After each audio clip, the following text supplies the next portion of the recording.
What is going on, guys? This is Joe Young coming at you another video today. Today I'm going to show you guys how to properly refill your CO2 tank. Alright, so if you're into planted tanks or even reef tanks that require CO2, you'll eventually need to learn how to refill and fill your CO2 tank. Alright, so my CO2 tank is getting really low now. I need to go ahead and refill it, so I'm going to show you guys how to properly refill this tank. Alright, to properly utilize and use all of your CO2 before refilling, you should take a look at your gauges. Normally, if you have a 2-gauge regulator, it will have one that shows how much CO2 is left in your tank, and the other one is how much PSI or CO2 that you're putting out into your line. So on here, it's probably around like 50, 100-ish. And my PSI has dropped, but this is not on, so this is not really correct. So what I've noticed is when my PSI drops to around like 100-ish or even like 50-ish, it stops really pumping in CO2 into the tank. And no matter how much I turn this knob on, this is my knob to put in CO2 into the line, this won't go up any higher. So when that's about that time is when I need to go ahead and refill the CO2 tank.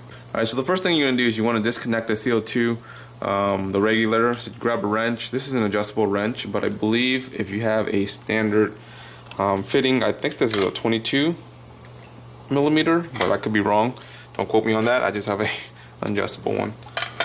Alright, as you're disconnecting this, if you have a little bit of CO2 left in here, go ahead and purge it out, and you'll hear this purge when you open this. Any gap on here, I'll start purging. As you can see, like it was barely any CO2 in here. Alright, so depending on the regulator, some regulators will have the nylon washer that goes from here between your CO2 tank and your regulator. That helps basically seal or creates a good seal so that CO2 isn't leaking everywhere. My regulator comes with a permanent washer where you can just basically buy like a metal version of it and you can just hook it up and it's just completely reusable. Alright, the next thing, like I said, is make sure this is completely purged out. Once it's completely purged out, go ahead and close the valve.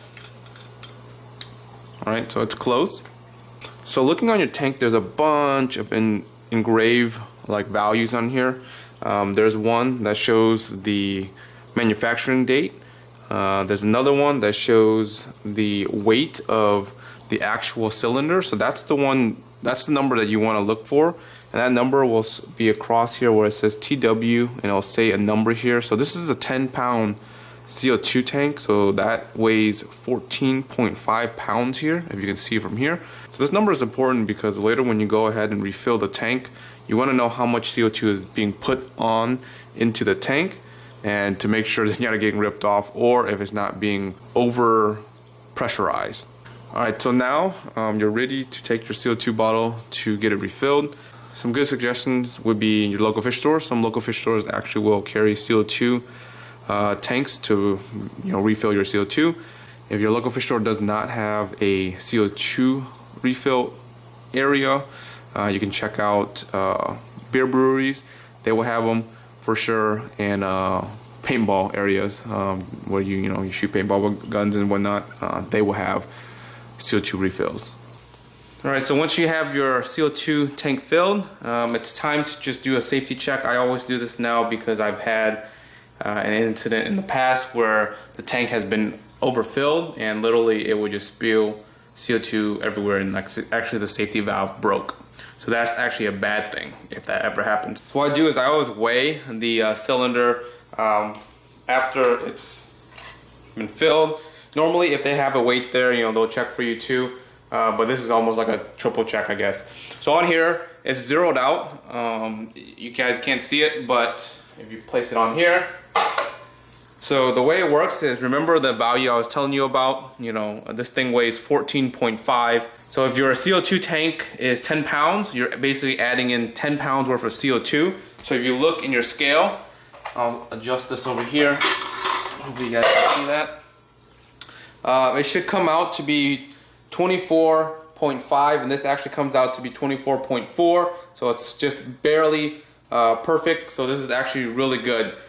This is also a good check for the store, if they're filling up your tank, you know, giving you enough CO2, because if it's less than 24.5, that means you're not getting your money's worth and you're overpaying for the CO2. All right, so once you have everything checked out, you know, this thing is correct, it weighs correct, and you're ready to put your regulator back in. If you don't have a Permaseal on there or some sort of washer, make sure you have a washer. Either it's, you know, the crush washer or the metal one. Go ahead and just reinstall this. I normally just hand tight first, and then I go back and correct it with the wrench. So once you have everything installed, it's ready to turn the knob back on. So you go ahead and open the valve. This is real important to make sure you have it on, because sometimes you'll reinstall it, you'll hook it back up, you throw it in there, and you forget to turn this on, and nothing's pumping into your tank. The other thing is, you got to make sure you turn this on so that you can hear any noise hissing. That means there's leaks on here. So right now it's on completely and there's no leaks or anything. I normally do a double check and tighten this right there. And this is probably the most important part in terms of verifying that you're having the same output. So normally, you know, you don't have to adjust this or anything like that, and it should be the same. Okay. When you get your CO2 refilled, it's normally cold, so it's not room temp. And what happens is, if you turn this on, this will be a different setting, and you'll try to mess with it to try to dial it in. So what happens is, when it actually acclimates in room temperature in a couple hours now, this will be a warm bottle, and this will actually change and fluctuate. So whatever settings you have here, don't touch it. Just leave it as is, and then when, you know, the CO2 comes on, like, you know, later that day, come back to it, double check your settings. All right, and that's it. And that's how you properly refill your CO2 tank, and making sure you check all the safeties and whatnot. It's actually fairly easy, but people tend to forget some stuff. So hope this helps, and until next time, guys, peace. Are you looking to take on the next challenge in the Planet Tank hobby? Then make sure to check out the Wabikusa EcoBall. It's simple, unique, and easy to care for. This is the next level in the Planet Tank hobby, blending immerse and submerged plants together. Stop by the store at purelyaquatic.com to buy your own EcoBall and rare plants.